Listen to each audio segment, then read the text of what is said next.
Alors, ils disent également que certains savants ont une vision stricte de l'innovation. Lorsque des choses nouvelles sont dans leur pays, ils autorisent en disant que cela fait partie des habitudes, mais quand des choses nouvelles se produisent ailleurs, ils disent que c'est une innovation. Comme ceux qui autorisent par exemple la récitation avant les assises, mais autorisent la récitation du Coran en groupe. Comment y répondre? Ouais. Ouais, dans la question, je pense qu'il y a une faute de frappe. Ils autorisent la récitation avant les assises, mais ils interdisent la récitation en groupe. Et encore une fois, on va le dire, il y a une attaque des, euh, des savants d'Arabie. Il faut dire clairement les choses. C'est-à-dire qu'ils disent, ils sont en train de dire dans cette parole, voilà, c'est une insulte, ça. Ça, c'est une insulte des savants, c'est grave. Et ces gens-là, vous allez les voir les premiers hein, à faire des vidéos sur YouTube, bien habillés, d'accord, dans un beau décor. Et ils vont critiquer les gens de la Sunna en disant, ils ne respectent pas la divergence. Ils attaquent nos grands savants. Ils attaquent les anciens. Eux, ils viennent avec une posture de respecter les anciens savants, d'accord? Et que, soi-disant, nous, on ne respecte pas les anciens savants parce que les anciens savants ont divergé dans des choses et nous, on est dur dans des choses où les savants ont divergé. Déjà, ça, c'est faux. Pas dur. On peut être dur avec un avis, on peut réfuter un avis, mais ça ne veut pas dire qu'on est dur. Et eux, c'est les premiers à faire ça, en fait. C'est les premiers à ne pas respecter la divergence. C'est les premiers à insulter des savants. Mais sous couvert de. C'est vrai qu'on peut leur accorder ça, c'est plus subtil. Là, ils sont en train de dire dans cette parole-là, subhanallah, qu'il y a des savants musulmans qui craignent Allah, qui ont appris, qui ont donné toute leur vie pour la religion, et qui vont interdire des choses et autoriser des choses sur la simple et bonne raison que dans leur pays, ils font ça, donc c'est bon. Et que dans le pays des autres, ils font pas ça, donc c'est une bid'a. Allah, c'est grave de dire ça. Là, si quelqu'un fait ça, c'est un égaré. Donc, tu es en train de dire ça. Tu es en train de dire que ces savants-là, parce qu'il dit qu'il y a des savants qui ont une vision stricte de l'innovation. Quand il y a une chose nouvelle dans leur pays, ils autorisent. Subhanallah. Quand il y a une chose nouvelle dans un autre pays, ils interdisent. Et après, ils ramènent comme exemple, bien sûr, l'Arabie Saoudite. Ils disent, regardez, l'Arabie Saoudite, ils autorisent, et on a vu que c'est faux, mais ils autorisent le fait de réciter le Coran avant les assises. On a vu la photo de Shirah Famine. Elle est présente, elle est connue dans son recueil de fatwa, dans son majmou al-fatawa. Les gens ils peuvent revenir à la question. On leur envoie, il n'y a pas de souci. En arabe, en français, en anglais s'ils veulent. Il n'y a pas de souci. Il a dit, ne fais pas ça, délaisse ça. Ne lis pas, récite pas le Coran avant les assises. Et sur Al-Famine, il est en Arabie Saoudite. Donc déjà, ça c'est un mensonge. D'accord? Et ils disent, en gros, ça veut dire quoi? On va traduire dans leur langue. Regardez les savants d'Arabie Saoudite. Quand c'est en Arabie Saoudite, ils disent c'est bon. Quand c'est chez nous en Afrique, c'est ça qu'ils veulent faire. Ils veulent. Subhanallah. Quand c'est chez nous en Afrique, on lit le Coran tous ensemble en chœur, et ils disent c'est une bid'a. C'est ça qu'ils veulent faire. C'est ça qu'ils veulent faire. Vous croyez quand ils viennent avec oui, on est maliki, oui, on est je sais pas quoi, quand ils viennent avec oui, des questions comme ça, c'est vous éloigner des savants de la sunna, sous couvert de nationalisme. Parce qu'ils savent que malheureusement, il y a ces maladies. On a ces maladies, on a grandi avec ce genre de choses, malheureusement, avec le rap, etc. Et un tel versus un tel, un clash versus un clash. Donc ils jouent avec ça. Ils veulent vous éloigner, mettre une barrière entre vous et les gens et savants de la sunna. Et après, il reste que vous, vous êtes tout seul, comme une brebis égarée, et il reste qui? Il reste lui et son équipe. Vous voyez en France, des amoureux, d'un coup, ils ont une révélation, ils sont amoureux de l'imam Malik. Ils sont amoureux de l'imam Malik, ils reviennent à leur source, machallah, ils reviennent à leur source. C'est bien. Ils disent oui, non, on est Maliki, on revient, etc. Barak Lofik. Maintenant, aujourd'hui, on a des savants et ils mettent ça dans la tête des gens. Et donc, qu'est-ce qui va se passer? On voit des questions tous les jours, on a des questions tous les jours. Salam alaikum, j'ai une question, tu lui envoies une vidéo, il dit non, mais ça, c'est un savant Hanbali. Ça, c'est un Hanbali, je ne peux pas écouter. Moi, je suis Maliki. Donc, ça veut dire qu'il ne va plus écouter les savants d'Arabie. C'est comme ça, en fait, c'est ça qu'ils veulent. Il reste qui? Il va lui rester qui? En 2023, il va étudier son din, sa religion, son fiqh, sa prière. Il ne veut pas écouter les savants nationaux. D'accord, il est en France, en fait. On ne dit pas que quelqu'un c'est un mujtahid, il est là, il prend son billet d'avion, il va voir des frères marocains, des frères algériens sur la sunna et apprendre le madhab maliki. On ne parle pas de ces gens-là. La plupart des gens ils sont sur YouTube, ils sont sur Internet. D'accord? Ils ne vont pas bouger de la France. Donc, il va prendre son madhab maliki, il va prendre avec qui? Ramenez-moi la liste des gens francophones. Ramenez-moi la liste des gens qui enseignent le madhab maliki en français. Sans bouger. On ne parle pas des frères Mouchtaïd, on en connaît. À Médine, on en a vu. Des frères Kawi sur la Sunna, du Mali, du Sénégal, du Maroc. Et c'est des pointures dans le madhab maliki. Ça, on ne parle pas de ceux qui vont faire ça. Mais qui va faire ça? Qui va aller prendre son baluchon et aller étudier avec eux? Non, ils vont rester en France. Et c'est ça qu'ils veulent nous faire faire. Ils veulent éloigner les gens des savants de la Sunna. Sous prétexte, ils utilisent les madahib, alors que personne n'a rien contre les madahib. Mais, encore une fois, ils disent une parole de vrai, une parole vraie, mais ils veulent par là le faux.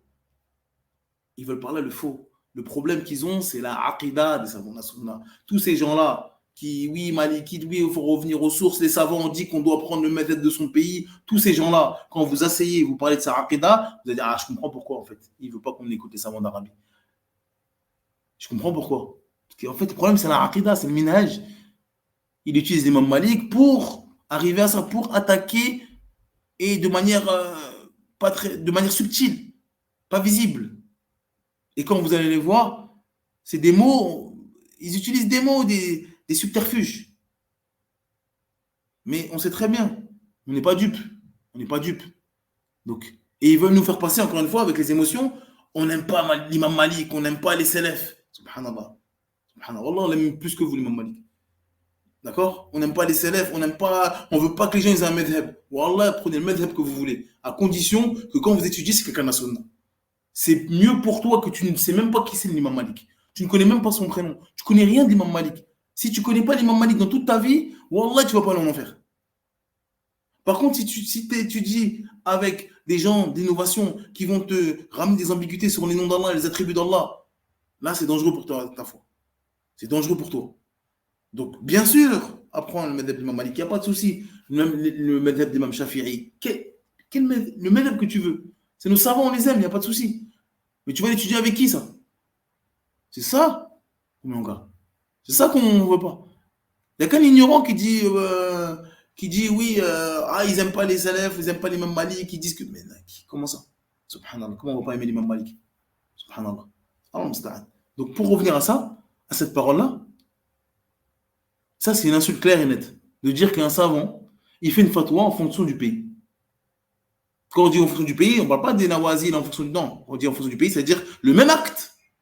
C'est-à-dire qu'on est en train de nous dire que c'est une bid'a, en fait. La chose, c'est une bid'a, mais comme ça vient dans son pays, il dit que c'est une habitude. Et comme c'est dans les pays des autres, il dit que c'est une bid'a. Voilà, c'est une insulte. C'est une accusation grave, ça. Et c'est un mauvais soupçon envers les savants. D'accord? La balance des gens de la sunna, c'est le Coran et la sunna. C'est ça qui fait qu'on juge une bid'a ou qu'on dit c'est une sunna. Même, on a vu que déjà c'est un mensonge, que des savants d'Arabie disent que, par exemple, lire le Coran quand on ouvre une assise, c'est une bid'a. Mais même les savants qui disent que c'est permis, il n'y a aucun savant qui va vous dire ouais, c'est une habitude, on fait en Arabie. Il n'y a personne qui va dire ça. Shir ibn Baz, vous allez dans son site, vous regardez le jugement de réciter le Coran dans une assise, avant d'ouvrir une assise, il va vous dire c'est permis, il ne va pas vous dire nous on est des Saoudiens, Masha'Allah, c'est notre habitude. Subhanallah, non, il va dire c'est permis. Et il va dire parce que le prophète sallam et les compagnons, ils se mettaient en groupe, ils étaient assis des fois, et le prophète sallam, il demandait à des compagnons, oh un tel, lis le Coran. Oh un tel, lis-moi le Coran. Et le prophète sallam, quand il faisait Jumu'ah, il commençait par des versets, etc. Donc lui, il a pris des textes pour dire c'est permis. Après, on ne dit pas que c'est correct ou pas, encore une fois. On peut réfuter, dire ah non, c'est pas correct, là, c'est général. Le professeur il a généralisé. Là, il spécifie à un endroit précis, à un moment précis. Moi, personnellement, je pense plus pour la parole de Cheikh Al-Uthaymin qui dit qu'il faut délaisser. Mais là, on est dans un débat scientifique. D'accord?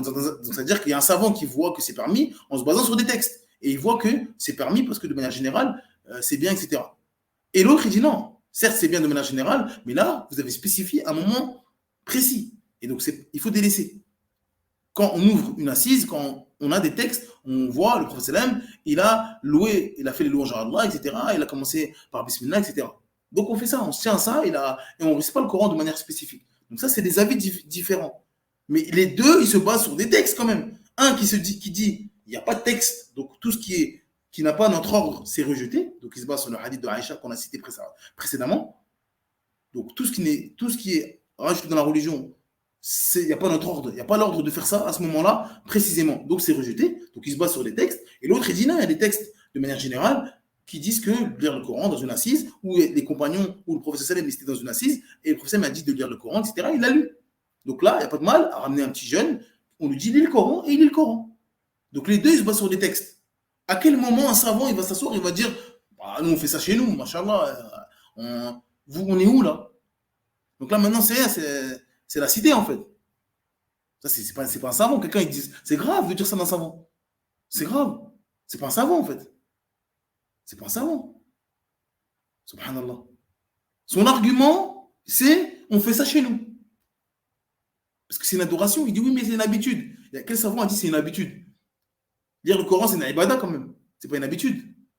Donc, faire cette ibada à un moment précis, spécifique, c'est permis ou non? Celui qui dit c'est permis, il doit ramener ses preuves. Si on regarde ses preuves et on voit que c'est pas des preuves solides, on dit c'est pas solide. Et l'autre, il ramène, il dit il n'y a pas de preuves, vos preuves sont pas solides, on est avec lui. Parce que la base, c'est qu'on n'a pas le droit de spécifier quelque chose de général. Mais tous, ils ramènent des arguments. Après, on peut ne pas être d'accord avec l'argument. Mais dire qu'il interdit ou qu'il autorise en fonction des pays, subhanallah, c'est grave. Et il dit, donc ça veut dire qu'il est en train de dire, ah, les Marocains, ils font pas comme nous, les Tunisiens, ils font pas comme nous, bah, bida, bida. Nous, on le fait, ah non, sunna, sunna. Subhanallah. C'est grave, ça. Ah, billah. Ça, c'est une insulte. Ça, c'est... Comment tu peux dire un savant, il fait ça? C'est grave, en fait. Ah, c'est grave. Quand les savants, ils disent lire le Coran en groupe, en chœur, etc., ils disent c'est une bid'a, parce qu'ils disent que le prophète nous a enseigné comment lire le Coran, comment apprendre le Coran. Il a enseigné à ses compagnons. Tu lis, tu répètes le verset. Jibril il est venu au prophète sallam, il lui a appris le Coran, etc. Il y a plein de manières, il y a plein de textes qui montrent que comment était appris le Coran à l'époque des compagnons. Et c'est pas rapporté qu'ils faisaient ça en chœur, comme ça, en bougeant la tête, tous ensemble. Non. Et on voit que ceux qui font ça, ils spécifient cette tariqa. D'accord? Donc, encore une fois, si un savant il vient, il dit c'est bid'a, et il ramène des arguments. Et un autre, il dit non, c'est pas une bid'a. Mais il va ramener des arguments. Je pense pas que si un savant du Maroc qui dit que c'est sunna, il va pas dire parce que nous, on est Marocains, et machallah, on le fait. C'est pas un savant s'il dit ça. Il va ramener des règles, il va ramener des kawaïd, il va dire voilà, il y a des dalils, il y a un verset, etc. Après, on peut ne pas être d'accord. On dit non, shir, c'est pas comme ça. Là, moi, je vois que. Après, on débat scientifiquement. Si on a tort, on a tort. Mais le bon soupçon qu'on a, c'est que celui qui dit que c'est permis, le savant, il vient en tant que savant. S'il dit que c'est permis, c'est qu'il veut se rapprocher d'Allah et c'est qu'il estime que c'est en conformité avec les textes. Et l'autre, quand il dit c'est interdit, il voit que c'est contraire au texte. Ça, c'est le bon soupçon qu'on peut avoir des savants. Après, celui qui fait un effort d'interprétation et qui a bon, il a deux récompenses. Celui qui fait un effort d'interprétation et qui a tort, qui a faux, il a une récompense, Inch'Allah. Ça, c'est comme ça qu'on se comporte avec nos savants. Mais dire, ah ouais, mais parce que c'est son pays, c'est pour ça qu'il dit, c'est grave. Donc il dit maintenant sunna parce que c'est son pays. Parce qu'il connaît ça chez lui depuis qu'il est petit, donc il n'a pas de kawaïd en fait. C'est parce que depuis qu'il est petit dans tout ça, il dit c'est une sunna. Et comme il n'a jamais vu là-bas au Maroc, en Algérie, en Tunisie, ou je ne sais pas où, au Comores, il n'a jamais vu ça, il dit bid'a. Donc c'est des passions en fait. Subhanallah. Voilà, c'est des insultes. Et ils viennent avec leur camis bien repassé et ils nous font la leçon en disant vous respectez pas les savants. Mais c'est du respect de dire ça, de mettre ça dans la tête des gens. Et après sur Instagram, sur Twitter, les gens ils vont venir dans les commentaires en disant oui mais les savants d'Arabie, ils disent c'est autorisé. Les savants du palais ils disent sunna sunna parce que c'est chez eux. Mais nous dans notre pays en Afrique, on est maliki, ils vont dire direct c'est bid'a. Donc ça veut dire c'est ça les savants, c'est pas des savants. Quelqu'un qui fait ça c'est pas un savant. Donc c'est des insultes déguisées. Et ils vont nous dire non on ne respecte pas les divergences. Donc comme on n'est pas avec eux, ils vont dire quoi? Ah, ils disent c'est bid'a, mais pas parce qu'ils ont des textes, pas parce qu'ils ont des kawaïd. C'est parce que ça ne vient pas de chez eux. Ils ne connaissent pas. C'est des ignorants en fait. Ils n'ont jamais entendu. Ils ne savent pas qu'au Maroc, aux Comores, ils ont pas d'étudiants qui viennent des quatre coins du monde. Ils n'ont jamais voyagé. Subhanallah. Vous allez me trouver un savant d'Arabie qui est à Médine ou à Mecca, qui n'a pas au moins une quinzaine, une vingtaine, une trentaine, une cinquantaine d'étudiants qui viennent d'Afrique, du Mali, du Sénégal, du Maroc, d'Algérie. Il n'y a pas. Il ne connaît pas. Il ne peut pas s'asseoir Et il dit, bon, vous faites ça, vous faites comment? Vous faites ça? Ok, d'accord. Vous le dites comment? À quelle heure? Pourquoi ils font ça? Et après, avec ce qu'il a comme information, il donne son jugement. Mais il nous dit en mode, c'est pas chez nous ça, c'est bid'a. C'est la passion ça. C'est déjà ça. Wallah, que si vous voyez un être humain qui se dit savant faire ça, vous ne pouvez que avoir du mépris pour cette personne. Parce que c'est son pays. En fait, maintenant, on est dans le tarassoub, en fait. On est dans le tribalisme. Ils sont en train de dire en toute quiétude, calmement, que en fait, les savants qui ne sont pas d'accord avec eux, qui ont soi-disant une vision stricte de l'innovation, ils font du tribalisme. Quand c'est chez eux, ils disent c'est une ada, c'est une habitude. Et quand c'est chez les autres, ils disent c'est une bida. Mais franchement, en tant que musulman, si quelqu'un vous dit ça, vous allez dire c'est quoi ces gens-là? C'est des égarés, je ne vais pas les écouter. Quelqu'un qui fait ça, je ne l'écoute pas. En fonction du pays, il me donne une fatwa. Dans le sens où le même acte, si, c'est-à-dire qu'on comprend quoi? On comprend que si cet acte-là, il aurait grandi avec, c'est-à-dire que si dans son pays, en Arabie, ils auraient grandi avec le fait de réciter le Coran tout son cœur, etc., il aurait dit c'est une sunna. Il aurait dit il n'y a pas de souci, il n'y a pas de mal, parce qu'il aurait grandi avec ça. Il n'aurait pas dit c'est une bid'a. Et inversement, la lecture au début des assises, si c'était venu au Sénégal, au Mali, ou dans n'importe quel pays d'Afrique qui n'est pas chez lui, il aurait dit bid'a. C'est ça en fait. Si on avait inversé les rôles, il aurait changé de fatwa en fait. Subhanallah. Voilà, quand vous méditez sur leurs paroles, vous voyez que ce qu'ils reprochent, voilà, ils sont en plein dedans. Ils ne respectent pas la divergence. C'est vous, vous ne respectez pas la divergence. Ils se moquent, ils insultent les savants. Ils insultent les savants. Peut-être que c'est plus subtil chez vous, mais c'est la même chose. Certes, vous allez sur Twitter, vous allez voir des gens de la sunna qui, par ignorance, bien sûr, mais ça, c'est dans les deux côtés, ça. C'est dans les deux sens. Parce qu'ils aiment bien dire oui, mais ils empêchent les gens de faire le maoulid et ça ferme la porte au bien. Parce qu'ils sont durs. Mais la dureté, elle est dans les deux côtés. Il y a des pays, on connaît des gens qui viennent de certains pays d'Afrique. Si vous avez l'audace, ou même de certains pays d'Asie, si vous avez l'audace de ramener les preuves et des paroles des savants qui disent que le maoulid, c'est une bid'a et toutes les bid'a sont mauvaises et donc il ne faut pas le faire, c'est haram, à 100%, vous ne sortez pas de la mosquée. À 100%, vous ne sortez pas de la mosquée. Pourtant, on est venu avec les divergences, on est venu avec les paroles des savants, parce que c'est ça qu'ils disent. On vient avec des paroles des savants, et regardez, dans les commentaires, vous dites non, c'est une bid'a, vous fermez, vous êtes dur. Mais la dureté, pourquoi? C'est que ceux qui disent c'est bid'a, il y a ceux qui disent que c'est une sunna, qui sont durs aussi, qui insultent, c'est dans tous les camps, ça. On dit juste que le musulman, il doit avoir un bon comportement, il doit bien se comporter, même s'il voit que c'est une bid'a, il doit bien se comporter avec ses frères. L'objectif, c'est qu'il revienne vers l'islam. Le mauvais comportement, c'est pas un argument pour dire ah bah cette parole est fausse. On regarde les textes et on voit ce qui est en conformité avec les textes. Maintenant, si des gens qui défendent cette parole-là ont un mauvais comportement, on ne peut pas prendre ces actes-là pour annuler la parole. Dire ah vous ne pouvez pas dire que c'est une bid'a parce qu'il y a des gens sur Twitter, ils insultent, ils se moquent, etc. Alors qu'il y a des savants qui ont dit que c'est une bonne bid'a. Mais on peut dire l'inverse. Il y a des savants qui ont dit que c'est pas une bonne bid'a, il n'y a pas de bonne bid'a, c'est pas bon, c'est connu, il y a des savants qui disent ça. Et quand on va dire ça aux gens qui font le maoulid, ils nous insultent, ils nous traitent, ils se moquent, et ils nous frappent, peut-être. Dans certains pays, vous vous frappez, ça c'est sûr. Donc, ça veut rien dire, c'est encore une fois, c'est des émotions. Prendre des actes isolés, c'est pas ça. On ramène des règles, on ramène des preuves. Si tu n'as pas de preuves, tu ne fais pas. Si tu as des preuves, tu fais. Si tu ramènes des preuves générales et tu spécifies une date précise, on dit ça ne marche pas. C'est pas une preuve. Et ainsi de suite. C'est comme ça que les savants nous ont enseigné l'islam. C'est comme ça qu'il faut appliquer l'islam dans sa vie. Pas des émotions. Dire, ça veut dire que vous fermez la porte au bien. Ah, ça veut dire que vous faites ça et vous voulez toucher notre poitrine en tant que musulman parce qu'on est croyant et vous aussi vous êtes croyant. Et donc, personne aime être taxé de fermeur de porte ou coupeur de route ou je sais pas quoi. Non, on n'aime pas. Donc, les plus faibles d'entre ces gens-là, bah, ils vont vous suivre. Mais ils vont vous suivre dans le faux parce qu'en fait, il n'y a pas d'argument. Cet argument, il vaut rien. Cet argument, il vaut rien. Donc, encore une fois, nous, ce qu'on veut, c'est des textes et des règles claires qui nous prouvent que c'est une adoration. Et jusqu'à l'heure actuelle, il n'y a pas ça. Donc, comme il n'y a pas ça, on va dire que c'est une bid'a jusqu'à la mort. Qu'Allah nous facilite et qu'Allah nous donne la sincérité et qu'Allah nous permette de revenir vers la vérité. Si vous nous ramenez des preuves claires, avec plaisir, on va fêter ça. On va gagner des hasanat. Il nous faut passer pour des gens qui ne veulent pas aller au paradis. On ne veut pas aller au paradis, en fait. On dit ne pas faire ça parce que pour nous, ça mène au feu. Parce que c'est une innovation. Et vous êtes d'accord pour dire que c'est une innovation. Mais vous dites que c'est une bonne innovation. On vous demande en quoi c'est bien